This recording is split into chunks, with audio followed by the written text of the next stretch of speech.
Hey there, Papa's Posse. Don't forget about that QR code. Take you to my eBay, YouTube, and Instagram page. Welcome back, everyone. Once again, it's time for Papa's Comic Books, Coffee, and more. Welcome back to the channel, Papa's Posse. It's Papa's Comic Books, Coffee, and more. And today we have War of the Worlds, Amazing Adventures. Marvel Comics Group number 35, 25 cents back in 1975. Title of the story, Killraven, by Don McGregor and Keith Giffen. Now, before we begin, don't forget this book and others are available on my eBay page, Papa's Comic Books. Let's see what's happening. You got the date stamp right there. Killraven, Warriors of the Worlds, Atlanta, Georgia, 2019. The city stands beyond the bleak expanse of cemetery, as if awaiting new tenants to occupy its disintegrating streets. Or if not new tenants, its final executors to raze its buildings to the ground. If a great city must die, let it be in blaze of glory, not through neglect. Scarlett O'Hara led Rhett Butler to distraction in this city, till finally he swept her into his arms with Clark Gable finesse, only to leave her with casual farewell. Frankly, Scarlett, I don't give a damn. The Martians may have changed the structure of Earth's society, but complex constants of human emotions remain. And there are still women, even here in these rooms, who can make a man curse, yet still be lost. Emmanuel heard them enter his domain. He did not know that the red-haired warrior was their leader, nor that he was named Killraven by the Martians, nor that his followers were called freemen. KR, do you see the woman? I see her, Mashula, and I hear her grief. Who is there not Greth? Greth must stay away. Nor does Emmanuel care to know these facts. He has heard his mother whimper the way she had whimpered when she had born him into this world. But that was a lifetime ago, all 7 hours of that lifetime. Do I know you? Have you come to save me? Don't you know it is too late? Too late to save me? You are too late. You see, I have borne Grath's child. Yes, I have. My body nurtured it, yes, and sustained it, yes, and gave it life, midnight life, yes, because it was midnight, you know, midnight when Grath's child left my womb, and now it's morning, yes, and the spawn of Grath and I will seek its own. Old Skull don't understand what's going on, Mr. Killraven. Neither do the rest of us, old friend. This woman speaks madness and flees from demons. Emmanuel remains unseen, but he watches desperately. He knows desperation. Well, he has known it almost from his first breath. After all, he is a 24-hour man, isn't he? I must leave, yes, leave here while Grath is away. Did you lose her, Killraven? No, Carmilla Frost. I hope that does not disappoint you too greatly. She is taking flight from this place of dead. Now, Killraven, have you ever disappointed me? I've been here 9 months, Grath. 9 months with you, hovering over me, yes, hovering, waiting for Emmanuel's arrival, yes. But now, when you return, I'll be gone. Terror eyes, terror lips, terror figure, meeting the object of her terror. Why is it, Mother, that the most intimate thing I know of you is your terror? Wonders Emmanuel. They are as one, Grath and Emmanuel, and her terror of Grath. This creature is as much a terror of him, and he is her son. Oh no, but you can go trucking. The continuity sequence, 720 something, 21. Be careful, KR. That's not a warning. You'll have to stay twice, Mud Brother. Please, Grath, please do not touch me again. Emmanuel watches soon enough it will be time to act, and his 7-hour-old eyes are ageless as he watches the woman in the group. These shots wouldn't be so difficult If you didn't shake so much, KR, the red-haired one called her Camilla. You mind getting your elbow out of my eye, mud brother? Emmanuel panics. They are trying to kill Grath, but then he relaxes. There is no need to panic. Grath, as he can retaliate. Thwack, thwack. That was too close. A part in your hair becomes you, Mashula. Yeah, as long as it isn't a part of my scalp. I was going to ask you if you had any bright ideas as to what that nightmare could be. But he's rearing up again, like he's going to make a second attack. Of course, Grath will make a second attack, and that is when he will sense the woman, Carmela Frost. 7:23. 2 minutes later. Their weapons slash at him, and Grath's wounds pierce Emmanuel's mind. He must ignore the pain. He must not let the desperation to fulfill his primary life function make him act rashly. I think we heard it. That time, Ashula, it seems to be shying away. Not that you have to shy away. Who? Emmanuel has never felt a woman's flesh before, but there is no time to consider its sensations now. Grath is in danger. Emmanuel gestures with one arm, and spines twin to the ones bursting from the Grath, hurling it at the intruders. There's a new enemy to consider, KR. It's no wonder this woman speaks gibberish. One madness after another happens here. Be careful, old skull. I know the wounds you received from Scar have slowed you, but I'd hazard that these missiles they're firing could slice us in twain. And then you can make some money selling grit. 7:27. Emmanuel smiles with satisfaction. The intruders have all sought refuge. He will allow himself a moment. He waits to know tenderness firsthand and not intellectually. He must speak to her, calm her. It will make his task so much easier. I don't know if you can speak or not, but I'm going to break your head open if you don't let go of me. I can speak. Speak all the words of my race, for my race begins and ends with me, and you are its future. Though he has known the passion of every member of her race, he has never tasted a woman's lips personally. He seeks tenderness, seeks it as desperately as the other things he has sought, and finds anger in its stead. Camilla, I'm going to go right through that creature if that's the only way to get to her. Emmanuel watches the man and listens and feels pity for this unknown man, and sorrow touches Emmanuel for the woman also, and also for himself. I have no other choice. I wish there were, but there isn't. You might not have a choice, but I do. 7:33. She pounds at him furiously when he desires her to caress him. He wants to tell her he has never stood in the rain before, though he was born with the memory of the penetrating his flesh. Emmanuel flees. Grath will help them occupied. Mashula, you'll get yourself killed. Get over that woman. And this might be the day you accomplish that feat. If you refuse to take care of yourself, mud brother, you leave me no choice but to do it for you. The damnable monstrosity near brought the walls down on us. Near, from here it appears the walls are tumbling down. You keep that thing at bay, KR. I'm going after Camilla. I might be willing to try to keeping it at bay, though I'd not make any promises. But it has disappeared. Old Skull's seen it happen. Mr. Killraven seen it go poof. Poof, you mean it vanished? Old Skull, he don't really believe it either. But he saw it. He really did. And then you could have super songs by, who's that? Biggest rock of the decade. I don't know who that is. There's Spider-Man. Anyway, you can customize your van or do karate, whatever you want. But at 8:09, you follow the trail most eagerly, mud brother.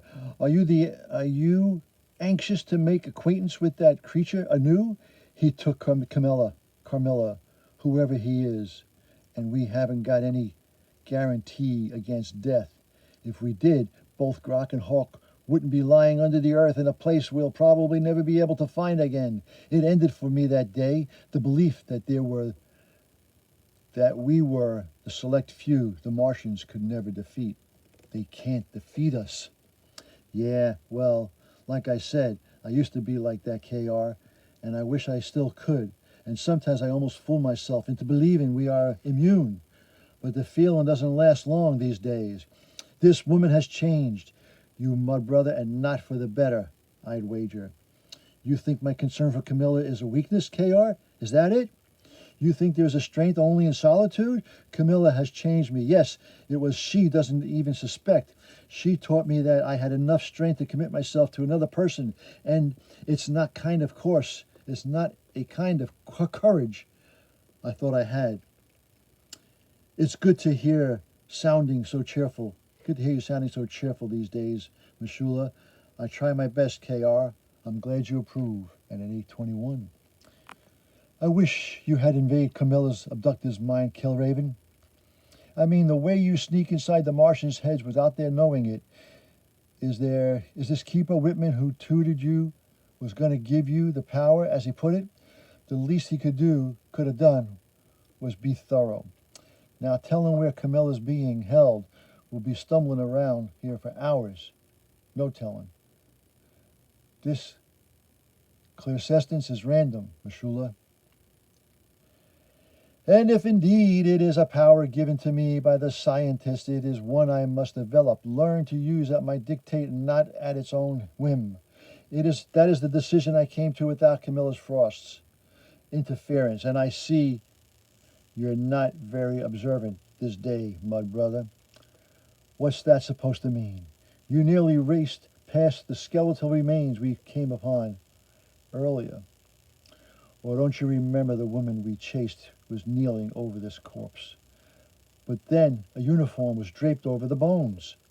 One does not need clairsentence to recall the attire of one foe. He wore the same uniform. Camilla would be proud of you, KR, but that doesn't put us any closer to finding her. And that's the only thing I'm concerned with. In a moment. One more moment and they will fade into the great distance that they will be alone. He had the woman until Grath returns. Emmanuel does not want to dwell on that thought. My mother cries continually, but there are no tears in your eyes, while I have never cried, but know the pain of tears intimately. And at 8:57, I have never been lost, but then I have never been found either, and I shall die that way. You keep speaking in riddles and pleading with me not to scream. Does the lighting illuminate the truth of the story? No, I do not speak in riddles. My life is too short for games. I see no fear in your eyes. Nothing save the suspicion that I want to hurt you. In my brief life, since midnight, I have seen enough hurt. The woman fled from you hysterically, was the woman who bore me and gave continuity to my species. I have no time for enigmas of the soul and only half-perceived truths for guidance. What are you talking about? You rave on and on.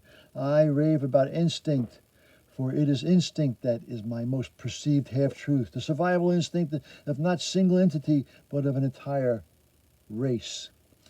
The creature is back. Grath was never far away. He is the vital link to my race's survival, and that is why you are here. I have chosen you to be the mother to our whole race. You, friend, are out of your mind. And at 9:03, Grath and I, we are almost as one. By mental transmutation, we can be one, merged, absorbed. But even apart, we cannot live without the other. We sustain each other. Grath's body gives me the energy I need to live my span of 24 hours of a day, a one-day lifetime. This day is infinity to me. By midnight tonight, I shall be dead, my metabolism totally consuming me. Before that time, I must find a mate for Grath. Afterwards, he will guard over you as he guarded over my mother until you have given birth to our descendant. the inheritor of our collective consciousness. I will die with the knowledge that the mindless perpetration you will be passed on to my son and his 24 hours man to 24-hour man endlessly. You'll die sooner than your 24-hour limit if I break free, I assure you of that. I'll not be used as a pawn. You understand that? You best understand that. Or your midnight will never arrive. Emmanuel holds her hair, tackles his cheek as Grath towers over him, tickles his cheek. Okay. And he sees the first spark of terror enter her eyes and knows it will reside there forever. And at 9:12, Grath halts his long neck, swaying. A shadow descends from the mausoleum where Emmanuel spent all 3 hours of his early morning childhood. Have the stone gargoyles atop of the roof gained life? Camilla, do you never stop issuing threats? And Mishula was afraid that you were the one in trouble. Do not jest, warrior. I have not the time for it. And I cannot allow you to interrupt the ritual. Grath must take the woman, or our people's racial memory ends with me. Pain! It arches Emmanuel backward, and he realizes the red-haired one is not alone. Carm, get yourself out of the way. Fast! The arrows strike. Grath screams, and both release. Emmanuel echoes the scream, and both release their own deadly shafts, almost in reflex to the wound. KR, those 3 arrows hit dead center, but that thing's still moving. I hope you have a backup plan, because I think we're going to need it. This is the Mighty Marvel checklist. That's crazy, man, crazy. 9:21. I supplied the plans for the first attack, Mud Brother. You're supposed to have the backup plans. Emmanuel shares Grath's pain. How does life become so complex? Life was not complex to Emmanuel when he lived through his 4th hour. But now he is in his 9th hour, and simplicity is an illusion of the past that will never comfort him again. Nobly, Emmanuel and Grath face their complexity. The rain is cold as it slides over Emmanuel's flesh, and then it passes through his flesh. Emmanuel wants to laugh at their reactions, but he is in a state of transition, and he does not have the lungs to laugh. Old Skull thought Scar gave him some nightmares, Mr. Killraven, but Old Skull won't never want to sleep after this. He said he could do it, and I thought he was insane. It must be all true. Everything he said. Truth. Riddles. Sadly, Emmanuel realizes not one member of his race has the answer. Perhaps they don't exist. Turn to mist the way he and Grath have. Gone. And it's 17:13, which is, what's that? 7:13 at night. Crack. We'd best find some shelter again. It appears we're not going to locate him tonight, but if this is his ancestor, it could be his spot he returns to. And what do we do if he does return? Kill him? Certainly we cannot save him, Killraven, nor his race, for all those people histories are locked in his mind, correct. The bodies remain like this one. No one mourns the bodies, for they all reside in one flesh, Emmanuel. I could not hate him, and despite his strength, I was overwhelmed by the vulnerability of his position. He didn't seem very vulnerable when he hurled me through that window. Still, when he spoke, I felt a strange kinship with him, as if we share a common curse.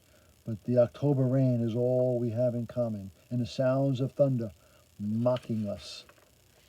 And then you could have a life-size movable hang-ups if you wanted to. But at 17:20, October thunder heralds their reappearance. Steady, McGrath. Do not quiver, my life day has not yet ended. Emmanuel speaks soothly, but desperation is in every life that ages his flesh. Carmilla, I ask you to come with me. Do not reject my life and render it more meaningless than it already is. Grath and I never had any desire to kill you, any of you, but we will if we are forced. Then such a decision would force me to act. You again? You stalk through my life like some mystic harbinger of death, one I must defeat. What spell do we weave, demon? In your words, your challenges I hear myself. We have no bonds, no linkage. Is it answers you seek of me? Once in the dim hours of my youth I thought there were answers, but not anymore. And at 1727, or is the only answer you seek my death, and subsequently the death of all my kind? There he is again, Grath, boom, boom, boom, boom, and they're fighting, and they're fighting, and they're fighting, and he entangles her. And do you really believe that is an answer? Because they're number one. And Spider-Man loves cupcakes. 1730, Grath rises to his full height, and the torrent glistens down the regal form, but the regal form is dead. The blasts have finally penetrated the nerve centers, and Emmanuel knows that Camilla has no idea how beautiful Grath was in life. And Emmanuel's sorrow is immense. Excuse me. Or is it only self-pity, he asks himself, that he feels? No, it is pain that he feels. And without Grath, he faces the pain again, alone. Camilla, please, do not want, alone, dying, unreplaced, extinct. You were right, Camilla. Frost. We could not save him by our separate natures and needs. We were forged as opponents for our own survival. He would have shattered you the way his mother was shattered. But it is more than passing odd. It is still as if we share a common curse. But the October rain is all we have in common, and the sounds of thunder mocking us. K.R., do you see the woman? She is back. I see her, Michelle, and I hear her grief more clearly now. Who is there? Not Grath. Grath must stay away. Do I know you? Have you come to save me? Don't you know it's too late? Too late to save me? You are too late. You see, I have sired Grath's child. Yes, I have. My body nurtured it, yes, and sustained it, yes, and gave it life, midnight life, yes, because it was midnight, you know, midnight when Grath's child left my womb. They do not chase her this time, and they are only vaguely aware of the hint of beauty amid the darkly reversed events. Mr. Kilraven, what would have happened if Emmanuel had himself a child, and it was a daughter? And now it's night again. And there are still women, even here in these rooms, who can make a man curse, yet still be lost. And next is Red Dust Legacy. Dun, dun, dun, dun, dun, dun, dun. That was War of the Worlds, number 35, 25 cents from 1975. I hope you enjoyed that reading. Now don't forget, this book and others are available on my eBay page, Papa's-Comic-Book. Please hit that like button and subscribe to the channel. And remember, as Papa and Grath always say, that was easy. Until next time, Papa is out.